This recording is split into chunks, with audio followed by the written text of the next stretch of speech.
Oke, kembali lagi di Apa Kabar Indonesia Pagi. Saya ingin langsung ke Mbak Monica terlebih dahulu ya, sebelum ke Bang Ipang nanti ya. Mbak Monica, dari durasi yang cukup panjang ya di dalam YouTube tersebut, dalam catatan Anies Baswedan ini, apa yang Mbak lihat ya?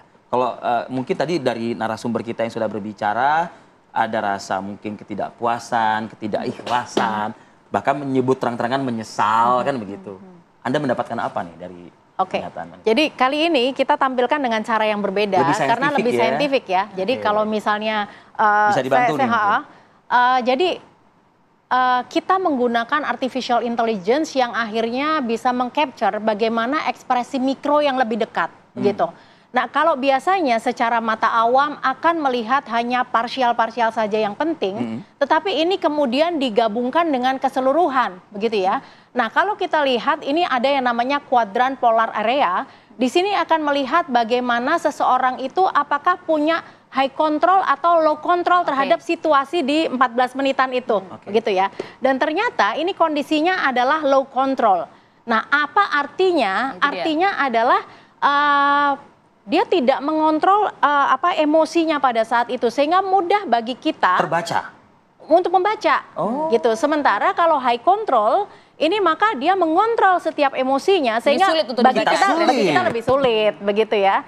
Nah, ini kondisinya adalah Pak Anies Baswedan itu yang di slide pertama itu adalah low control. Artinya apa yang ini bisa dibaca nih Mbak, cara ekspresi? Jadi kan kita gampang untuk membaca ini gitu ya. Nah, di dalam kuadran polar area ini kecuali ada high dan low, jadi artinya kalau kita mengatakan ya udah apa adanya aja gitu beliau ini. Nah, kemudian ada yang obstruktif dan juga konstruktif. Nah, konstruktif artinya di dalam dinamika ketika menyampaikan itu ini mendukung di dalam komunikasi yang efektif.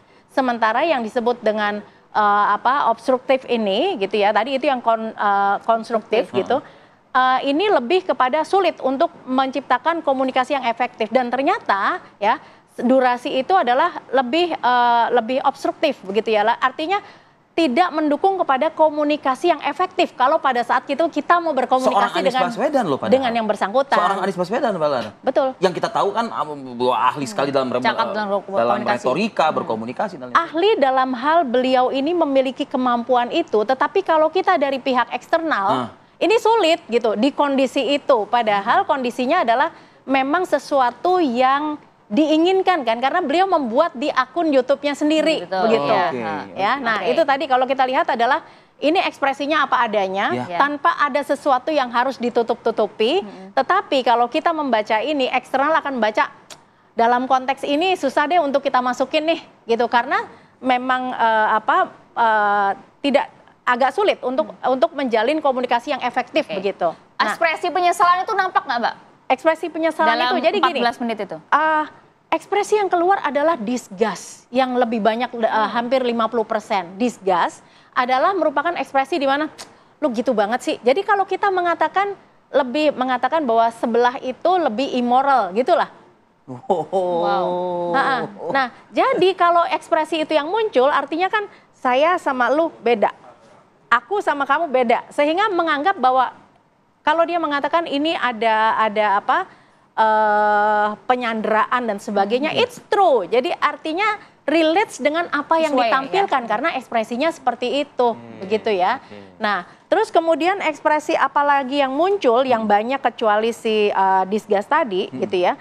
Dan ini ada muncul ekspresi yang kita mengatakan social smile atau si happy itu muncul happiness.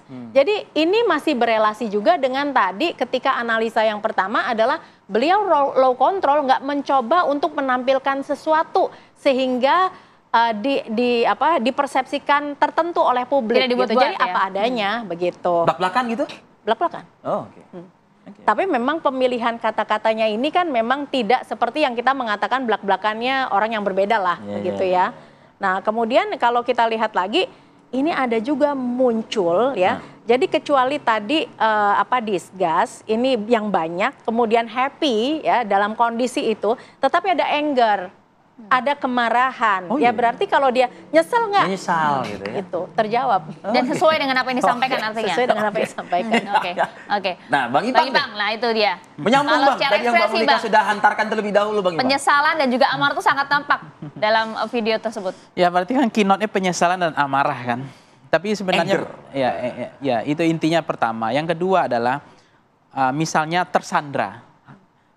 Partai mana yang tidak tersandra per hari ini? Nah sebenarnya jawabannya kalau begitu Pak Anies harusnya nggak usah diusung Nasdem dong. Karena Nasdem tersandra dong. Tapi faktanya Pak Anies bisa maju dengan Nasdem kan? Berarti apakah Nasdem tersandra atau tidak? Lupa dengan masa lalu. Nah, itu yang saya bilang. Oh. Kalau itu tersandra, mestinya Bapak ini nggak bisa melaju. Itu tarungnya nggak main-main, itu pilpres. Buktinya Nasdem bilang sekali kapar belayar, terkambang, tetap maju ke Nasdem kan? Artinya itu Nasdem bukan partai atau ormas itu. Ya kan begitu logikanya. Tapi kalau pilkada kan kita tahu Bang berada di posisi mana. Ini nggak apple to apple katanya. Ya. PKS sudah ngasih jadwal, ya, kasih timeline kan, waktu kan. Cuma cari 4 kursi saja. Udah saya carikan 18 kursi. Terus dibilang PKS yang salah. Nah, kemudian ketika Nasdem sudah menjanjikan DPD-nya, termasuk PDIP, nah 2 partai ini kan juga Anies yang benar, partai ini yang salah karena tidak berhasil mendukung. Padahal saya sudah katakan dari awal bahwa penentu pilkada Jakarta ini adalah langitan yang ngurus, DPP. Nggak ada urusan DPD ini. Nah, yang kedua adalah soal yang disampaikan Mbak Grace tadi menarik sebenarnya, jalur independen. Kenapa Anies begitu percaya diri akan diusung oleh Nasdem, PKS, dan PKB? 3 partai ini yang pengusung beliau yang inline dengan Pilpres. Nggak bisa. Partai ini, 3 partai ini tidak punya saham di dalam pemenangan Pak Prabowo Gibran. Sementara 3 partai ini, mohon maaf dalam bahasa saya ya, ayolah diajak kita ke koalisi Pak Prabowo. Itu ada kok statement dari Presiden PKS, ada dari Pak Surya Paloh, ada dari Caimin. Artinya kalau ingin masuk ke koalisi saya, Presiden kan tinggal bilang yang berkuasa ke depan, Anda mau masuk, tunggu dulu ada syaratnya. Kalau enggak saya evaluasi, saya koreksi.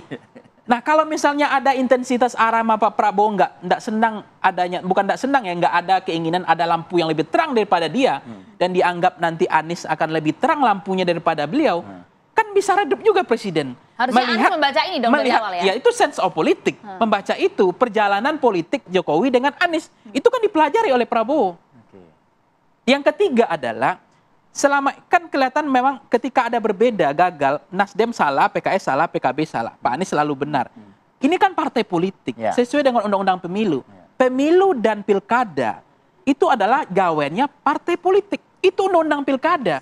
Nah kalau kemudian Pak Anies hari ini gagal berlayar, itu tadi mungkin menurut saya terlalu kepedean percaya diri bahwa akan diusung oleh 3 partai. Sementara Anies juga ada statement mungkin dalam hati beliau, saya elektabilitasnya tinggi, melangit dan menunggang popularitas. Siapa sih partai yang nggak mau ngusung saya? Artinya partai itu butuh saya, bukan saya butuh partai. Nah itu juga bahaya.